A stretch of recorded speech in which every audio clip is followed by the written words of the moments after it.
At Fasthockey.com. Welcome to another what's soon to be a thrilling Abitibi Eskimos game on Fasthockey.com. Here from the Jus Jordan Arena in Iroquois Falls, Ontario. I'm your play-by-play guy, Tom Parisi, joined by hockey analyst Cody Belanger from Timmins Best Rock Q92 and KISS 99.3 in Timmins.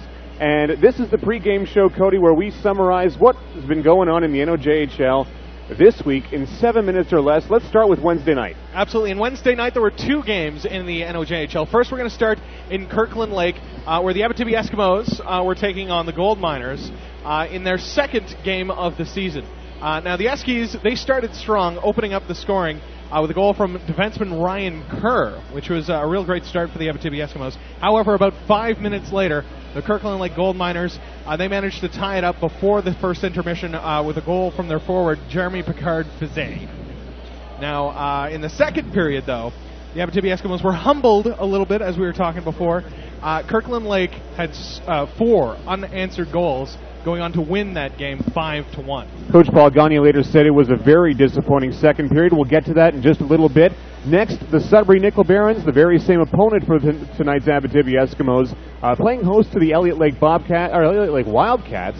Sudbury stormed out of the gate 2 goals in 3 minutes from forwards Jacob Bonin, and they were up 3-1 after the first period. Now, the Wildcats and Nickel Barons, they traded goals back and forth in the second. It was a bit of a back and forth affair before Sudbury really sealed it with 2 more goals in the third period for a 7-4 win.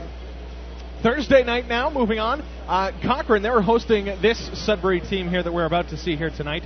And it was all Cochrane in the first period, out-shooting Sudbury 22-3. And they ended up, getting the scoring 1-0 going into the second intermission. However, that is when Sudbury stormed back.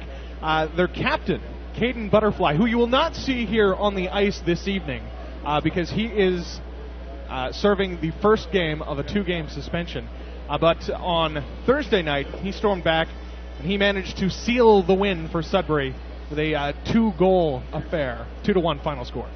Both of Caden Butterfly's goals were on 5-on-3 advantages. And finally, we recap last night where the very same Nickel Barons played again, this time a 5-0 loss to Kirkland Lake. Elsewhere, Cochrane brushed aside the Powassan Voodoo's, again 5-0. Goaltender Matt Young, he made 37 saves in the win.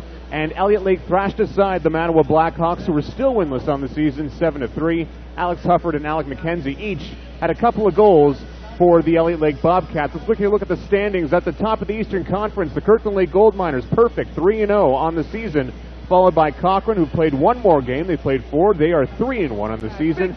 Scores! It squeaked through Jesse Moran, and Kesman Madden, his shovel pass worked.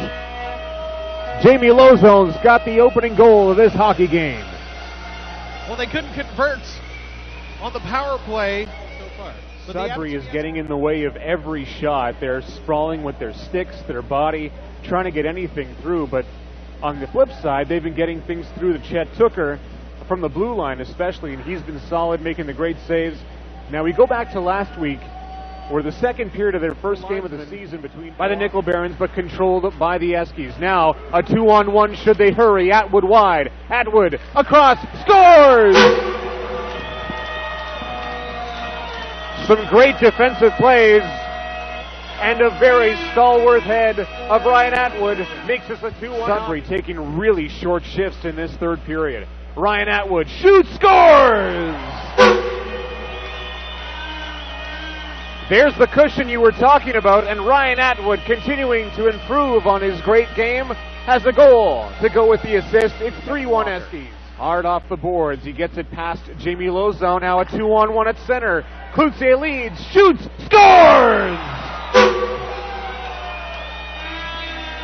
Just a beauty of a shot. Brady Klutze's 5th goal of the season, and 5 in 2 games, or 5 in 3 games. Stopped by Chet Tooker. Cudmore with the pass, and it was Jimmy Roy sprung by himself, and now the referee has spotted a penalty again. This time boarding will be the call, and I believe it's against the Abitibi Eskimos. No penalty on the play, in front of the goal, and Moray squeezes the pads tight, and now we are going to get some rough stuff in overtime. Brennan Roy initiating it as he went to poke at the puck in Moray's pads. I think the face-off will come outside. Pass across, Tooker, they score! Sudbury storms back, wins it 3-on-3 in overtime on a pass to August Jarecki. The final score,